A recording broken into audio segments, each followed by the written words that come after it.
ഭാരവാഹികൾ, വിശ്വാസ സമൂഹമേ, പ്രിയപ്പെട്ട കുഞ്ഞുങ്ങളെ, സ്ലീബ പെരുന്നാളിന് ശേഷമുള്ള 5-ാം ഞായറാഴ്ച വിശുദ്ധ കുർബാനയിൽ നിങ്ങളോടൊപ്പം ആയിരിക്കുവാൻ ദൈവം ഇടയാക്കിയതിൽ അല്പസമയം നിത്യാവിശ്വാസത്തെ പറ്റി നിങ്ങളുമായി കുറച്ചു കാര്യങ്ങൾ പങ്കുവെക്കുന്നതിന് അവസരം തന്നെയും ദൈവം തമ്പുരാനോട് നന്ദി അർപ്പിക്കുകയും അതോടൊപ്പം തന്നെ ഇടവകളെ ഭാരവാഹികളോട് വളരെ സന്തോഷവും സ്നേഹവും അറിയിക്കുകയും ചെയ്യുന്നു. അതോടൊപ്പം തന്നെ വകയാട് ഡിസ്ട്രിക്റ്റിൻ്റെ എല്ലാവിധമായ സ്നേഹ ആശംസകളും ഞാൻ ആദ്യമേ തന്നെ അറിയിക്കുന്നു. AD 325 കൂടിയ നിത്യ സ്നേഹദോസിന്റെ 1700-ാം ആഘോഷം സാർവത്രികമായ ക്രിസ്തീയ സഭ കൊണ്ടാടുന്ന ഒരു വർഷമാണല്ലോ 2025. 1700 വർഷങ്ങൾക്കപ്പുറം നിക്കയിൽ കൂടിയ ഒരു സ്നേഹദോസിന് ഇന്ന് നമ്മുടെ ഈ ഇടവകയിൽ അതിനെപ്പറ്റി ചിന്തിക്കുന്നതിൻ്റെ കാലിക പ്രസക്തി എന്ത് എന്നൊരു ചിന്ത നമ്മുടെ ഉള്ളിലേക്ക് കടന്നു വരും. ഓർത്തഡോക്സ് വിശ്വാസിയുടെ എല്ലാ കുർബാനകളിലും നമ്മുടെ യാമ പ്രാർത്ഥനകളിലും നമസ്കാരങ്ങളിലും എല്ലാം കുർബ പ്രാർത്ഥനകളിലും എല്ലാം അവിഭാജ്യ ഘടകമാണ് നമ്മുടെ വിശ്വാസ പ്രമാണം. ഈ വിശ്വാസ പ്രമാണം രൂപീകരിക്കുവാൻ ഇടയായ ആദ്യ ചരിത്ര സംഭവമാണ് നിത്യ സ്നേഹദോസ്. അതിനാൽ ഈ നിത്യ സ്നേഹദോസിൽ നാം രൂപീകരിച്ച വിശ്വാസ പ്രമാണം നാം വീണ്ടും വീണ്ടും ആവർത്തിക്കുമ്പോൾ വീണ്ടും വീണ്ടും നാം ആവർത്തിച്ച് നമ്മുടെ പ്രാർത്ഥനകളിലെല്ലാം ചൊല്ലുമ്പോൾ ഇതിൻ്റെ വേദപുസ്തക ചരിത്രവും അതുപോലെ തന്നെ ഇതിൻ്റെ ചരിത്ര പശ്ചാത്തലം മനസ്സിലാക്കിയാൽ നമുക്ക് കൂടുതൽ അർത്ഥവത്തായി ഇത് ചൊല്ലുവാൻ സാധിക്കും.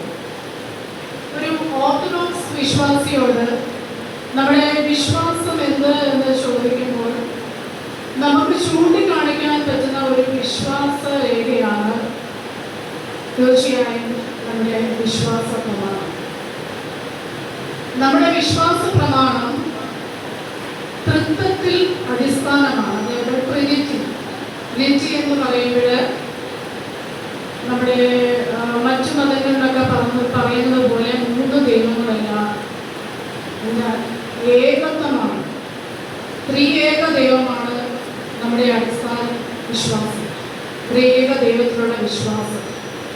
നമ്മുടെ സഭയുടെ ഉൽപ്പത്തി ആദിമകാലത്ത് യേശുക്രിസ്തു നമ്മുടെ സഭാരൂപീകരണവുമായി ബന്ധപ്പെട്ട് തൻ്റെ ശിഷ്യന്മാരെ ദൗത്യം ഏൽപ്പിക്കുമ്പോൾ മത്തായിയുടെ സുവിശേഷം 21-ാം അധ്യായം 19-ാം വാക്യത്തിൽ പറയുന്നുണ്ട്, നിങ്ങൾ പോയി ലോകമെമ്പാടും ഈ സുവിശേഷം പ്രചരിപ്പിക്കുന്നത് എങ്ങനെയാണെന്നാണ് പറയുന്നത്. ഇവിടെ പിതാവിൻ്റെയും പുത്രൻ്റെയും പരിശുദ്ധ റൂഹായുടെയും നാമത്തിൽ സ്നാനം കഴിപ്പാനാണ് നമ്മുടെ കർത്താവ് ശിഷ്യന്മാരെ ഏൽപ്പിച്ചത്. അങ്ങനെ നാം ഈ തൃത്വവിശ്വാസം മുറുകെ പിടിച്ചുകൊണ്ട് നമ്മുടെ വിശ്വാസ പ്രമാണത്തിൽ വീണ്ടും വീണ്ടും ഇത് ആവർത്തിക്കുമ്പോൾ നാം വിശ്വസിക്കുന്നു എന്ന് നാം പ്രഖ്യാപിക്കുമ്പോൾ ഈ വിശ്വാസത്തിൻ്റെ ഇംഗ്ലീഷ് പദം ബിലീവ് എന്നാണ്. ബിലീവ് ഇതൊരു ജർമ്മൻ വേർഡിൽ നിന്ന് എടുത്തതാണ്. ആ ജർമ്മൻ വേർഡിൻ്റെ അർത്ഥം ബിലീവ് എന്ന് കഴിഞ്ഞാൽ ടു ഹോൾഡ് അല്ലെങ്കിൽ ടു ലവ്. അതായത് അതിൻ്റെ മലയാള പരിഭാഷയിൽ നാം വിശ്വസിക്കുന്നു എന്ന് ഏറ്റു പറയുമ്പോൾ കേവലം വിശ്വസിക്കുക മാത്രമല്ല ചെയ്യേണ്ടത്, ഈ ത്രിയേക ദൈവത്തെ നാം മുറുകെ പിടിക്കുകയും അതുപോലെ തന്നെ സ്നേഹിക്കുകയും ചെയ്യുന്നതായ ഒരു ഉത്തരവാദിത്വം കൂടെ നമ്മൾക്ക് ഉണ്ട്. അങ്ങനെ കർത്താവ് നമ്മുടെ പരിശുദ്ധ സഭയെ വിശ്വസിച്ച് ഏൽപ്പിച്ച ഈ തൃത്വത്തിൽ അധിഷ്ഠിതമായ വിശ്വാസത്തിന് ചില കോട്ടങ്ങൾ തട്ടാൻ പോകുന്നു എന്ന് കണ്ടപ്പോൾ നമ്മുടെ പിതാക്കന്മാർ പ്രതികരിച്ച ഒരു ചരിത്ര സംഭവം കൂടിയാണ് നിക്കിയ സുനഹദോസ്. നിക്കിയ സുനഹദോസ് AD 325 കൂടിയ അതിൻ്റെ ആ ഒരു അതിലേക്ക് നയിച്ച സംഭവങ്ങൾ എന്തൊക്കെയാണ് എന്ന് നമുക്കൊന്ന് ചിന്തിക്കാം. ഏകദേശം AD 315 ആയപ്പോൾ അലക്സാന്ദ്രിയയിലെ ഒരു പുരോഹിതനായ അരിയോസ് അദ്ദേഹം നമ്മുടെ തൃത്വവിശ്വാസത്തിന് എതിരായി ചില വേദവിപരീതങ്ങൾ പഠിപ്പിക്കുവാൻ സംഗതിയായി. ഏകദൈവ വിശ്വാസത്തിന് പ്രാധാന്യം കൊടുക്കാനുള്ള ഒരു ശ്രമത്തിനിടയിലാണ് ഇത് സംഭവിച്ചത്. പിതാവ് ഏകനാണ് എന്ന് വ്യക്തി തീർക്കാനുള്ള ശ്രമത്തിനിടയിൽ അദ്ദേഹം ചില വേദവിപരീതങ്ങൾ പറയുകയുണ്ടായി. അതായത് നമ്മുടെ യേശു ക്രിസ്തു പിതാവിൽ നിന്ന് അല്പം കുറഞ്ഞവനാണ്, അല്ലെങ്കിൽ ഒരു കുട്ടി ദൈവമായി യേശു ക്രിസ്തുവിനെ ചിത്രീകരിച്ചു. അതോടൊപ്പം തന്നെ യേശു ക്രിസ്തുവിൽ ഉള്ള തൃത്വത്തെ അദ്ദേഹം തള്ളിപ്പറയുകയും ചെയ്തു. ഇത് നമ്മുടെ സഭ ഏകദേശം AD 313 രൂപീകരിച്ച, റോമാ സാമ്രാജ്യത്തിൽ ഔദ്യോഗികമായി രൂപീകരിച്ച ശൈശവ പ്രായത്തിലുള്ള നമ്മുടെ ക്രിസ്തു മതത്തിൻ്റെ അടിത്തറയ്ക്ക് വളരെയധികം ബോധമുണ്ട്. നാം കരുതും ഇങ്ങനെയുള്ള ഒരു വിശ്വാസം പഠിപ്പിച്ചാൽ അതെങ്ങനെയാണ് നമ്മുടെ വിശ്വാസത്തിന് ഇത്രയേറെ പ്രശ്നങ്ങൾ ഉണ്ടാകുന്നത്. കാരണം നമ്മുടെ കർത്താവായ യേശു ക്രിസ്തുവിൻ്റെ ക്രൂശിലെ രക്ഷയെ അധിഷ്ഠിതമാണ് നമ്മുടെ ക്രിസ്ത്യാനികളുടെ രക്ഷയും നമ്മുടെ വീണ്ടെടുപ്പുമില്ല. കപ്പദോക്യ പിതാക്കന്മാർ നമ്മെ പഠിപ്പിച്ചിരിക്കുന്നത് സാരാംശത്തിൽ ഏകത്വമുള്ള ദൈവത്തിന് തുല്യമായ ഒരു രക്ഷകൻ നമ്മെ രക്ഷിക്കണമെന്നാണ്. അങ്ങനെയാണെങ്കിൽ യേശു കർത്താവ് ദൈവത്തെക്കാൾ താഴ്ന്നതാണ് എന്നുള്ള ഈ വേദവിപരീതം, അറീനിസം എന്ന് പറയുന്ന ഈ വേദവിപരീതം നമ്മുടെ വിശ്വാസത്തെ ചോദ്യം ചെയ്യുന്നതാണ്. ഇത് ക്രിസ്തീയ സഭയിൽ ആകമാനം കോളിളക്കങ്ങൾ സൃഷ്ടിച്ചപ്പോൾ ക്രിസ്ത്യൻറ്റിനോസ് ചക്രവർത്തി അല്ലെങ്കിൽ കോൺസ്റ്റന്റൈൻ ചക്രവർത്തി, റോമൻ ചക്രവർത്തി എന്ന കോൺസ്റ്റന്റൈൻ ചക്രവർത്തിയും AD 325 നിക്കിയ സുനഹദോസ് വിളിച്ചു. ഇതിലെ ഏറ്റവും വളരെ ആകർഷണീയമായ ഒരു വസ്തുത എന്ന് വെച്ച് കഴിഞ്ഞാൽ നമ്മുടെ ഏതെങ്കിലും സഭാപിതാക്കന്മാരല്ല ഈ സുനഹദോസ് വിളിച്ചു കൂട്ടിയത്. ആ ഇടയ്ക്ക് മാത്രം ക്രിസ്തുമതത്തിലേക്ക് ചേർന്ന റോമൻ ചക്രവർത്തിയായ ക്രിസ്ത്യനോസ് ചക്രവർത്തിയാണ്. അദ്ദേഹം ക്രിസ്തുമതത്തിലേക്ക് ചേരാൻ ഇടയായതും വളരെ രസകരമായ ഒരു ചരിത്രത്തിൽ രേഖപ്പെടുത്തിയ സംഭവമാണ്. അതായത് യുഗോസ്ലാവിയയിൽ നിന്നുള്ള ഈ ക്രിസ്ത്യനോസ് അദ്ദേഹം റോമൻ ചക്രവർത്തിയാകാനുള്ള തൻ്റെ ആഗ്രഹത്തിന് ഫലമായി ഒരുപാട് യുദ്ധങ്ങൾ ചെയ്യുകയും അങ്ങനെയുള്ള ഒരു യുദ്ധത്തിനായി അദ്ദേഹം പോകുമ്പോൾ ആകാശത്തൊരു പ്രകാശവലയം അദ്ദേഹം കണ്ടു. അതിനകത്തൊരു കുരിശടയാളവും ഇതിനാൽ നീ ജയിക്കും, ഈ കുരിശിനാൽ നീ ജയിക്കുമെന്ന് രേഖപ്പെടുത്തിയിരിക്കുന്നത് കണ്ട് അദ്ദേഹം വളരെ പെട്ടെന്ന് തന്നെ തൻ്റെ കൊടിയടയാളം പടയാളികളുടെ കവിജയിലുമെല്ലാം കുരിശിന്റെ ചിഹ്നം ആലേഖനം ചെയ്തു. അങ്ങനെ അദ്ദേഹം ആ യുദ്ധം ജയിച്ചു. അങ്ങനെയാണ് AD 313 അദ്ദേഹം മിലാൻ വിളംബരത്തോടുകൂടി റോമൻ സാമ്രാജ്യത്തിന്റെ ഔദ്യോഗിക മതമായി ക്രിസ്തു മതത്തെ അദ്ദേഹം പ്രഖ്യാപിച്ചു. അങ്ങനെ വളരെ റീസെന്റായി ക്രിസ്തു മതത്തിലേക്ക് ചേർന്ന ക്രിസ്ത്യനോസ് ചക്രവർത്തിയാണ് നമ്മുടെ സാർവത്രിക ക്രിസ്ത്യാനികളുടെ ആദ്യത്തെ സുനഹദോസായ നിക്കിയ സുനഹദോസ് വിളിച്ച് ചേർത്തത്. അതിന് അദ്ദേഹത്തെ സഹായിച്ചത് അദ്ദേഹം ക്രിസ്തുമതത്തിൽ ചേർന്നപ്പോൾ മുതൽ അദ്ദേഹത്തെ സഹായിയായിരുന്ന ബിഷപ്പ് ഓസിയോ പിതാവാണ് അദ്ദേഹത്തിന് അതിനെ ഈ സുനഹദോസ് വിളിച്ചുകൂടുന്നതിനുള്ള ക്രമീകരണങ്ങളൊക്കെ ചെയ്തത്. നമ്മൾക്കറിയാമല്ലോ, ഇപ്പോഴത്തെ പോലെയുള്ള മീഡിയയും അതുപോലെ തന്നെ ഫ്ലൈറ്റാനുള്ള സംവിധാനങ്ങളും ഒന്നും ഇല്ലാത്ത ഒരു കാലഘട്ടത്തിൽ റോമിലുള്ള മുഴുവൻ റോമാ സാമ്രാജ്യത്തിലുള്ള മുഴുവൻ പിതാക്കന്മാരെയും വിളിച്ചുകൂട്ടി ഇതുപോലെ നിക്കിയ സുനഹദോസ് വിളിച്ചുകൂട്ടുക എന്നുള്ളത് വളരെയധികം കഷ്ടപ്പാടുള്ള ഒരു കാര്യം തന്നെയാണ്. അദ്ദേഹം ഏകദേശം 6 വർഷങ്ങളെടുത്താണ് ഈ സഭാപിതാക്കന്മാരെ എല്ലാം ഒരുമിച്ച് വിളിച്ചുകൂട്ടിയെന്നാണ് ചരിത്രത്തിൽ പറയുന്നത്. നിക്കിയ സുനഹദോസ് AD 325 മെയ് 20 മുതൽ ഓഗസ്റ്റ് 25 വരെ നടത്തപ്പെട്ടു എന്നാണ് പറയുന്നത്. അതിൻ്റെ തീയതികളുടെ തമ്മിൽ പല രേഖകളിലും വ്യത്യാസമുണ്ട്. ചിലതിൽ മെയ് 20 25 മുതൽ ജൂൺ 20 വരെ എന്ന് പറഞ്ഞെങ്കിലും കൂടുതൽ രേഖകളെല്ലാം മെയ് 25 മുതൽ ഓഗസ്റ്റ് 25 വരെയുള്ള മാസങ്ങളിലാണ് ഇത് നടത്തപ്പെട്ടത് എന്നാണ് പറയുന്നത്. അപ്പോൾ ഈ സുനഹദോസ് വിളിച്ചു കൂട്ടിയ സമയത്ത് ഏകദേശം റോമാ സാമ്രാജ്യത്തിലുള്ള 318 പിതാക്കന്മാർ ഈ സുനഹദോസിൽ സംബന്ധിച്ചു. ഈ 318 പിതാക്കന്മാരിൽ ഏറിയ പങ്കും 90% ആൾക്കാരും പിതാക്കന്മാരും നമ്മുടെ ക്രിസ്തുവിന്റെ രക്തസാക്ഷിത്വത്തെ ചൂടടയാളങ്ങളെ നമ്മുടെ ശരീരത്തിൽ വഹിച്ചവരാണ്. കണ്ണുകൾ ചൂടെടുക്കപ്പെട്ടവര്, കൈകാലുകൾ ഇല്ലാത്തവര്, ശരീരം രക്തസാക്ഷിക്ക് വേണ്ടി പൊള്ളലേൽപ്പിക്കപ്പെട്ടവര്, ഇങ്ങനെയുള്ള അംഗവൈകല്യമുള്ള സഭാപിതാക്കന്മാരായിരുന്നതിൽ പങ്കെടുക്കുകയും അതിൽ 22 പേര് അരിയോസിന്റെ വേദവിപരീതത്തെ പിന്താങ്ങുന്ന പിതാക്കന്മാരാണ്. അങ്ങനെ ഏറെ മാസങ്ങൾ നീണ്ട സംവാദങ്ങൾക്ക് ഒടുവിൽ അലക്സാന്ദ്രിയയിലെ അത്താരിയോസസ് പിതാവ് അദ്ദേഹം ഒരു കൊടുങ്കാറ്റ് പോലെ ആഞ്ഞടിച്ച് യേശുവിന്റെ തൃത്വവും അതുപോലെ തന്നെ ദൈവത്വവും അദ്ദേഹം ഉറപ്പിച്ചു. അങ്ങനെ ഇനി മേലിൽ ഒരിക്കൽ ഇതുപോലെയുള്ള തെറ്റായ പഠിപ്പിക്കലുകൾ ഉണ്ടാകരുത് എന്നുള്ള നമ്മുടെ പിതാക്കന്മാരുടെ താല്പര്യപ്രകാരമാണ് നമ്മുടെ വിശ്വാസ പ്രമാണം അവിടെ രൂപീകരിക്കുക. അതിന്റെ ആദ്യ ഭാഗം അവിടെ രൂപീകരിക്കപ്പെടുകയാണ്. പിന്നീട് നമ്മുടെ സുനഹദോസിലും അതുപോലെ എഫെസസിൽ നടന്ന സുനഹദോസിലുമൊക്കെ ഇതിനോട് അനുബന്ധിച്ച് കൂടുതൽ കൂട്ടിച്ചേർക്കലുകളൊക്കെ നടത്തി ആണ് നമ്മുടെ ഇന്നത്തെ രീതിയിലുള്ള വിശ്വാസ പ്രമാണം ആയത്. ഓരോ ക്രിസ്തീയ വിശ്വാസികളും അവരുടേതായ രീതിയിലുള്ള പരിഷ്കാരങ്ങൾ വരുത്തിയിട്ടുണ്ട്. അതുകൊണ്ടാണ് നമ്മുടെ വിശുദ്ധ പ്രമാണയിലെ 5-ാം തൃതീയയിൽ നമ്മൾ ഈ 3 സുനഹദോസുകളുടെ കാര്യവും പരാമർശിക്കുന്നത്.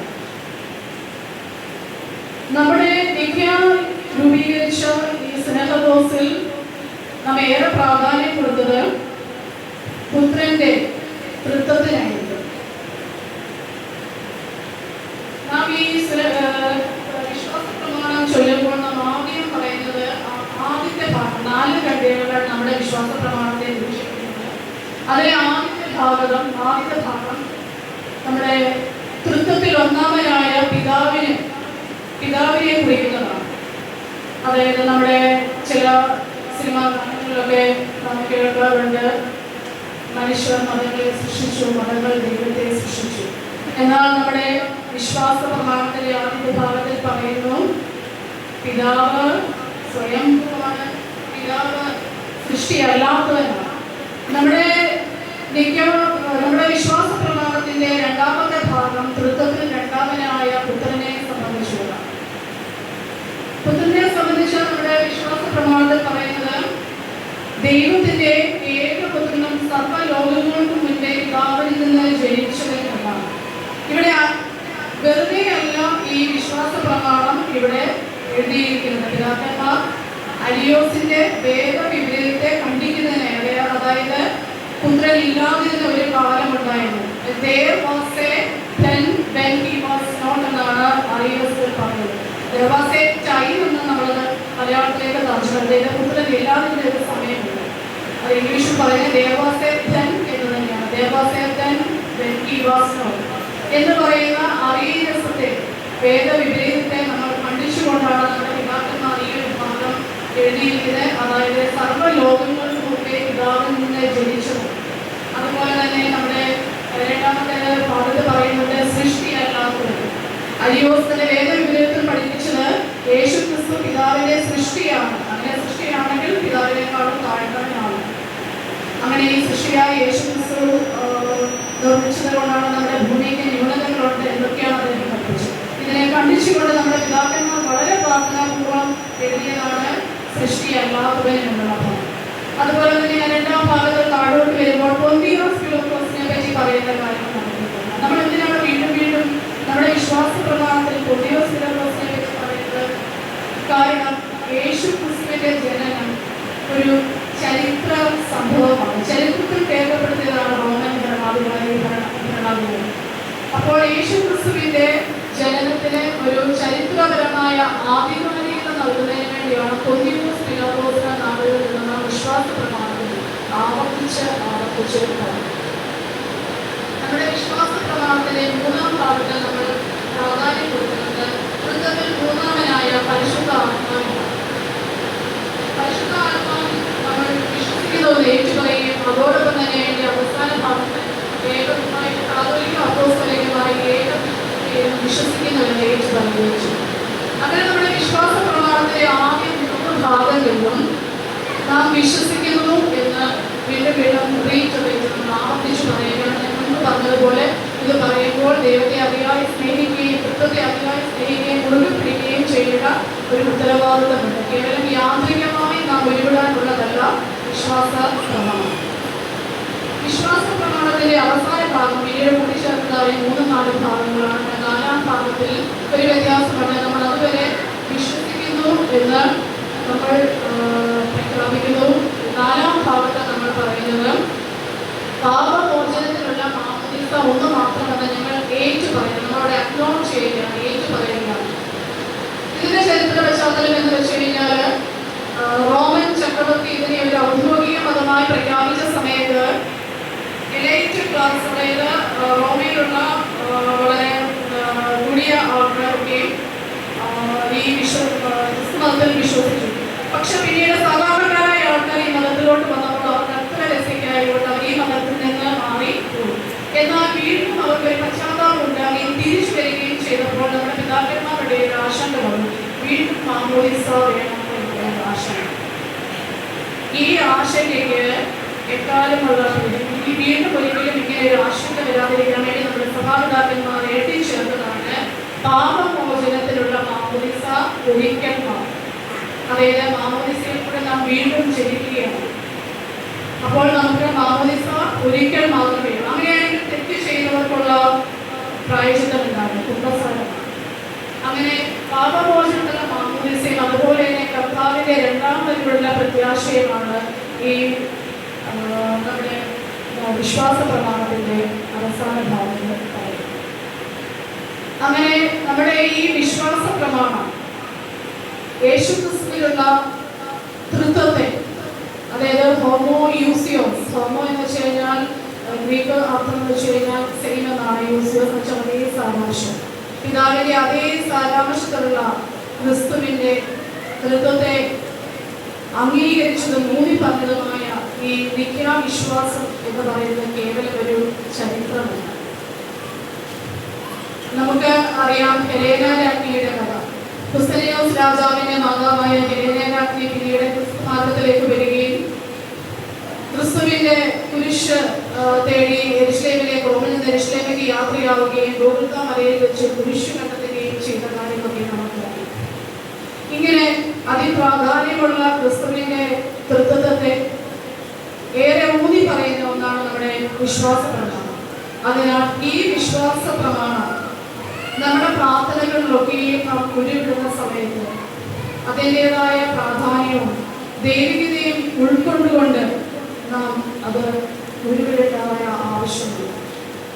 കാരണം ഇന്നത്തെ ലോകം എന്ന് പറയുന്നത് വളരെ തെറ്റായ പഠിപ്പിക്കലുകളൊക്കെ ധാരാളം ജനിപ്പിക്കുന്ന ഈ കാലം, കുഞ്ഞുങ്ങളൊക്കെ വഴിതെറ്റി പോകുന്ന ഈ കാലത്ത് ഈ നമ്മുടെ വിശ്വാസ പ്രമാണത്തെ മുറുകെ പിടിച്ചുകൊണ്ട് കർത്താവായ യേശു ക്രിസ്തു തൃത്വത്തിലുള്ള നമ്മുടെ വിശ്വാസത്തെ മുറുകെ പിടിച്ചുകൊണ്ട് മുൻപോട്ട് പോവുകയും നമ്മൾ ഈ കാര്യങ്ങളൊക്കെയും നമ്മുടെ അടുത്ത തലമുറയിൽ നമ്മുടെ കുഞ്ഞുങ്ങൾക്ക് പകർന്നു നൽകുന്നതുമായ ഒരു വലിയ ഉത്തരവാദിത്തം നമുക്കുണ്ട്. ആയതിനെ ദൈവം തമ്മിലാണ് നമ്മളെ ഏവരെയും ഇടയാകട്ടെ എന്ന് പ്രാർത്ഥിക്കുകയും അതോടൊപ്പം തന്നെ എനിക്ക് ഈ അവസരം ഒരുക്കി തന്ന ഈ